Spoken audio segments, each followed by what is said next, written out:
ഞാൻ ഇന്ന് പറയാൻ പോകുന്ന ഒരു കഥയാണ്. ഈ കഥ നിങ്ങൾ കേട്ടിട്ടുണ്ടോ എനിക്കറിയില്ല. പലഹാരക്കൊതിയന്മാർ എന്ന് പറയുന്ന കഥയാണ്.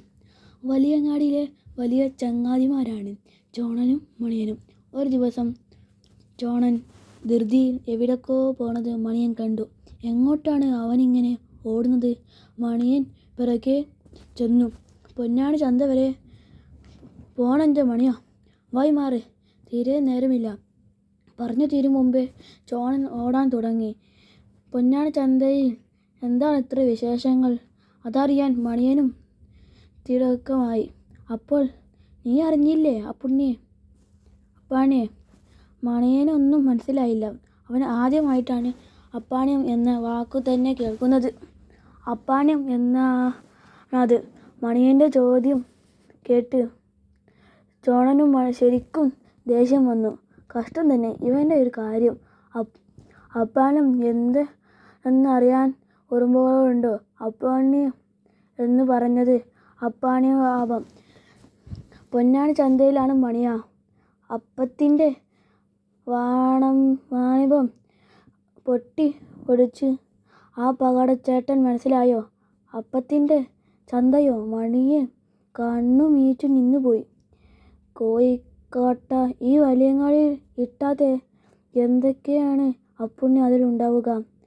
നെയ്യലുവ, കറുത്തലുവ, വെളുത്തലുവ, മഞ്ഞലുവ, ചുവന്നലുവ, പച്ചലുവ, മഞ്ഞ ജിലേബി, വെള്ള ജിലേബി, ചുവന്ന ജിലേബി, ചക്ക വറുത്തത്, ചേന വറുത്തത്, കായ വറുത്തത്, കപ്പ വറുത്തത്, ഈത്തപ്പഴം പൊരി, 6 നമ്പർ മൈസൂർ പാക്ക്, കല്ലുമ്മക്കായ പൊരിച്ചത്, ഇവർക്കല്ലേ പലഹാരങ്ങൾ.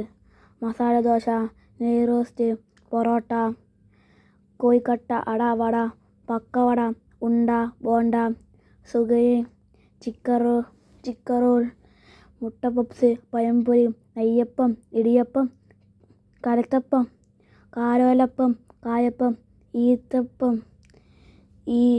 ഊത്തപ്പം, അച്ചപ്പം, ഇവയെല്ലാം അപ്പങ്ങൾ. ഈ അപ്പങ്ങൾ തിന്നാൻ വേണ്ടി മാത്രമേ ഇത്രയും ദൂരം വെറുതെ പോണോ ചോണ? ഇക്കാലത്തുമുണ്ടോ ഇങ്ങനെയുള്ള മണ്ടനുറുമ്പുകൾ? മണിയൻ്റെ സംശയം കണ്ട് ചോണനും പുച്ഛം തോന്നി. ഇവനെ എൻ്റെ ചങ്ങാതിയായി നീ മുട്ടസുർക്ക എന്നു കേട്ടിട്ടുണ്ടോ? മണിയൻ മുട്ടസുർക്ക എന്താണത്? മുട്ടമാല തിന്നിട്ടുണ്ടോ? ഇല്ല ചോണ. എന്താണത്? ഈ കോഴിമുട്ടയോട് ഉണ്ണിയില്ല, മഞ്ഞക്കരു, അതു മാത്രമേ എടുത്ത് ഉടച്ച് ചെറിയ ഓട്ടകളുള്ള ചെറിയലോടെ 4 പോയിലാക്കി പഞ്ചാരവില ചൊരിഞ്ഞ് അലിച്ച് എങ്ങനെയാകാം ഉണ്ടാക്കുന്നതെൻ്റെ മണിയാ ഈ മുട്ടമാല. അതിൻ്റെ ഒരു മണം, അതിൻ്റെ ഒരു രുചി, അതിൻ്റെ ഒരു ചന്തം. നാവിൽ അലിഞ്ഞു പോകും നമ്മൾ. നാവിലിട്ട് അലിഞ്ഞു പോകുന്ന നൂല് പോകും. മുട്ടമാല കുറിച്ച് മണിയും ഒന്നും കേട്ടിട്ടുണ്ടായിരുന്നില്ല. അപ്പോൾ മുട്ടയുടെ വെള്ളക്കുരു അവൻ എന്തു ചെയ്യും? വെറുതെ കളയുമോ? മണിയൻ സംശയമായി. ഇല്ല, അതു പതപ്പിച്ച് മധുരം ചേർത്ത് കേക്ക് രൂപത്തിൽ ഉണ്ടാക്കുന്നത്. മണിയാ, മുട്ടസുർക്ക ഈ നീലക്കട ചോണ. എന്നാൽ ഞാനും വരാം. കൊതി മൂത്ത മണിയൻ ചോണ പിന്നിലേ ഓടി. പൊന്നാണി ചന്തയിലെ ഓട്ടത്തിനിടയിൽ മുട്ടമാലയുടെ മണവും രുചിയും